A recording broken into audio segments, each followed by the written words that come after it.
I'm John Canterbury from Hypertherm, and we're here at APT Manufacturing today showing our product, the Hypertherm Powermax system, on the mod cut system.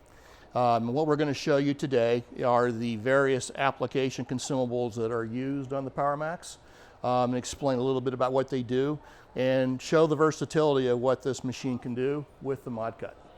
The Powermax SYNC system uses consumables that are color coded for ease of use. The first product that you'll see here, this is the regular mechanized cutting tip. This is the standard item that's used every day, does most all your regular normal cutting, and it will be color coded to a gray color. The second gray one is a specialty consumable called Fine Cut. It's made for fine feature cutting on thinner materials, and it's meant to be able to give you more improved cutting, tighter cutting, and a variety of fine features that you normally wouldn't get with this particular consumable.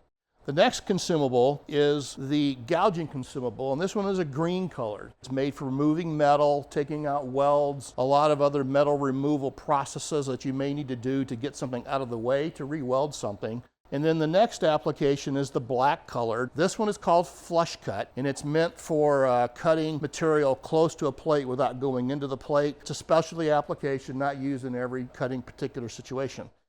The other consumable that we have here is the high access consumable, and it's got a longer length that you can see here from the other ones. This particular consumable is meant for getting into tight places, tight corners, harder to reach places, going through pipes or tubes.